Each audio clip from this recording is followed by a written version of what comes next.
আমরা যখন নেটিভ স্পিকারদের কথা শুনি বা নামকরা সেলিব্রিটিদের সংলাপ শুনি, অনেক ক্ষেত্রে তারা কি বলল আমরা কিছুতেই বুঝতে পারি না। Hello everyone, welcome to my channel. আজ আমরা এখানে কিছু গুরুত্বপূর্ণ অ্যাডভান্স ইংলিশ শিখতে যাচ্ছি, যা স্পোকেন ইংলিশে দারুণভাবে ব্যবহার করা হয়। এখানে আমরা কিছু ফ্রেজ জানবো এবং স্পোকেন ইংলিশে সেগুলো কিভাবে অ্যাপ্লাই করতে হয় তা জানবো। So let's begin. এখানে প্রথম ফ্রেজটি হচ্ছে ড্রপ সামওয়ান এ লাইন, যার মানে হচ্ছে কাউকে চিঠি লেখা বা কাউকে খবর দেওয়া বা কাউকে জানানো। উদাহরণস্বরূপ, আমায় খবর দিও। এই বাক্যটিকে আমরা ইংরেজিতে এইভাবে বলবো, ড্রপ মি এ লাইন, যার মানে হচ্ছে আমায় খবর দিও বা আমায় চিঠি লিখে খবর দিও বা আমাকে জানিও। আপনি একটি তারিখ ঠিক করে আমাকে জানান। এর ইংরেজি আমরা এভাবে বলবো, drop me a line when you fix a date, যার মানে হচ্ছে let me know when you fix a date. এখানে আমরা লেট মি নো এর বদলে ড্রপ মি এর লাইন এটিকে ব্যবহার করছি। আমাদের খবর দিন, আমরা আপনাদের সাহায্য করার চেষ্টা করব। এই বাক্যটিকে আমরা এভাবে বলবো, drop us a line and we will try to help you. Give someone a shout, এর মানে কিন্তু কারো প্রতি চিৎকার করা নয়, এর মানে হচ্ছে কাউকে কিছু বলা বা জানান দেওয়া। উদাহরণ হিসেবে, আমাকে জানান দিও। এর ইংরেজি আমরা এইভাবে বলবো, give me a shout, give me a shout. যখন আপনি সমস্যায় পড়েন, তাদের জানান দিন। এর ইংরেজি আমরা এভাবে বলবো, give them a shout when you run into trouble. আবার যদি সহজ করে বলি তাহলে আমরা এভাবে বলতে পারি, let them know when you run into trouble. এরপর আরেকটি বাক্য দেখে নেওয়া যাক, যাবার সময় হলে আমি তোমাকে জানান দেব, যেমন আমরা বলে থাকি। এর ইংরেজি আমরা এভাবে বলতে পারি, I will give you a shout when it's time to গো।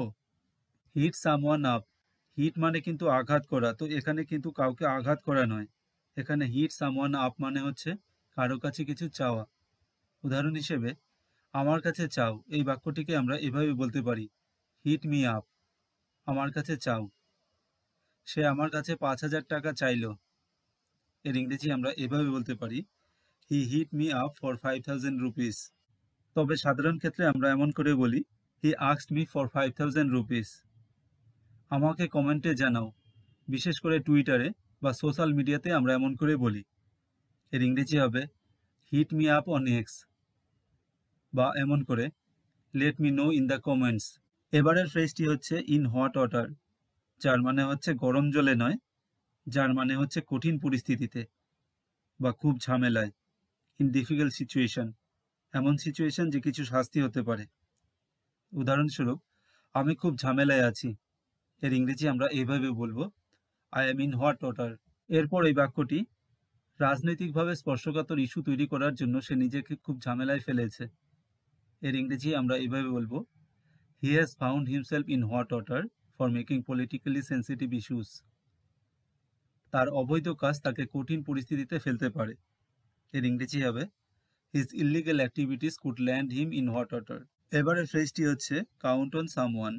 এটি একটি ফ্রেজাল ভার্ব, যার মানে হচ্ছে কারো উপর ভরসা করা। এর আরও ওয়ার্ড হতে পারে, যেমন ট্রাস্ট বা রিলাই, এগুলো। তো এখানে আমরা ব্যবহার করব কাউন্ট অন সামওয়ান। আমি তোমার উপর ভরসা করছি। এর ইংরেজি হবে, I am counting on you. এই সেন্টেন্সটিকেই আমরা সাধারণ ক্ষেত্রে এভাবে বলি, I am relying on you বা I am trusting in you. এখানে কিন্তু I am trusting on you হবে না, I am trusting in you. পরের বাক্যটি, জরুরি সময়ে আমি কার উপর ভরসা করব। এর ইংরেজি আমরা এভাবে বলবো, whom do I count on in times of urgency. কাজটি সম্পন্ন করার জন্য আমরা কি তাদের উপর ভরসা করতে পারি। এই বাক্যটির ক্ষেত্রে আমরা এভাবে করব, can we count on them to get the job ডান। এবারের ফ্রেজটি হচ্ছে হিট দ্য স্যাক। হিট মানে হচ্ছে আঘাত করা, আর স্যাক মানে হচ্ছে বস্তা বা থলে। তার মানে কি দাঁড়ালো, বস্তা বা থলেতে আঘাত করা। কিন্তু এর মানে কিন্তু এই নয়, এর মানে হচ্ছে ঘুমানোর জন্য বিছানায় যাওয়া বা ঘুমোতে যাওয়া। উদাহরণ হিসেবে, ঘুমাতে যাও। এর ইংরেজি আমরা এভাবে বলবো, হিট দ্য স্যাক। আমি খুব ক্লান্ত, তাই আমি ঘুমাতে যাওয়ার জন্য তৈরি। এর ইংরেজি আমরা এভাবে বলবো, I am very tired, so I am ready to hit the sack. আমি সাধারণত 10টা বা 11টা নাগাদ ঘুমোতে যাই। তো এর ইংরেজি আমরা এভাবে বলবো, I usually hit the sack by 10 or 11। এবারে রয়েছে পুল সামওয়ানস লেগ, যার মানে হচ্ছে কৌতুক করা বা মজা করা বা কৌতুক করে বিশ্বাস করানো।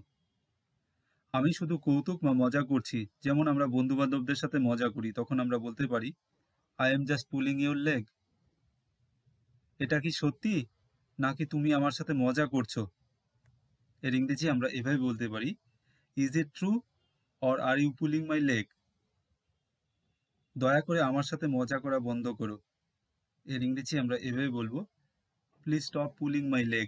কোনো কিছু আগে থেকে ঠিক করা রয়েছে, তারপর এটিকে বাতিল করা হচ্ছে। তখন আমরা বলবো, "Call something off" এই ফ্রেজাল ভার্বটি দিয়ে, যার মানে হচ্ছে পরিকল্পিত কাজ বন্ধ করা বা ক্যান্সেল করা। বৃষ্টির কারণে ক্রিকেট ম্যাচটি বন্ধ করা হয়েছে। এর ইংরেজি আমরা এভাবে বলবো, "The cricket match has been called off due to rain." নেতারা শেষ মুহূর্তে ধর্মঘট প্রত্যাহার করেছিলেন, অর্থাৎ আগে থেকে ঠিক করা ছিল ধর্মঘট হবে, শেষ মুহূর্তে ক্যান্সেল করা হয়েছে। তো এই সেন্টেন্সটি এইভাবে বলবো, "The leaders called off the strike at the last moment." তেমনি আমাদের ট্যুর প্ল্যান আগে থেকে করা রয়েছিল, এখন আমাদের ট্যুর প্ল্যান বাতিল হতে পারে। তো এর ইংরেজি আমরা এভাবে বলবো, "Our tour plan may be called off." আমাদের অনেক ক্ষেত্রেই কোনো কিছুকে সলিউশন করার জন্য নানান রকমের চিন্তা ভাবনা করতে হয়, নানান রকমের ছক কষতে হয়। তখন আমরা ব্যবহার করব এই ফ্রেজটিকে, ফিগার আউট সামথিং, যার মানে হচ্ছে চিন্তা ভাবনা করে সমস্যার সমাধান বা সমাধান করার চেষ্টা করা। উদাহরণ হিসেবে, তুমি কি আমাকে এই সমস্যাটি সমাধান করতে সাহায্য করতে পারো? এর ইংরেজি আমরা এইভাবে বলবো, could you help me figure out this problem? বর্তমানে সব চাকুরিজীবীরা তাদের আয়কর বের করার চেষ্টা করছেন। তো আয়কর বের করার জন্য অনেক রকমের ক্যালকুলেশন করতে হয়, তাই এখানে ফিগার আউট ব্যবহার করা যেতে পারে। তো সেন্টেন্সটি এমন হবে, currently all the employees are trying to figure out their income tax. অনুগ্রহ করে প্রকল্পের আনুমানিক খরচ বের করুন।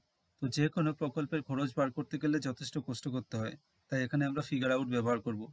তো সেন্টেন্সটি হবে, please figure out the estimated cost of the project. এখানকার সবশেষের ফ্রেজটি হচ্ছে হোল্ড ফাস্ট, যার মানে হচ্ছে কোনো কিছুতে অটল থাকা বা অনড় থাকা। উদাহরণস্বরূপ, যতই প্রতিকূলতা থাকুক না কেন, শেষ অবধি সে অটল থাকবে। এর ইংরেজি এইভাবে করব আমরা, no matter how many difficulties remain, he will hold fast till the end. তারা তাদের ঐতিহ্য ধরে রাখতে সবসময় অটল থাকে। এর ইংরেজি আমরা এইভাবে করব, they always hold fast to maintain their traditions. যা সঠিক তাতে অনড় থাকো। এর ইংরেজি হবে, hold fast to what is right. Thanks for watching this video. Will meet again. Have a nice day.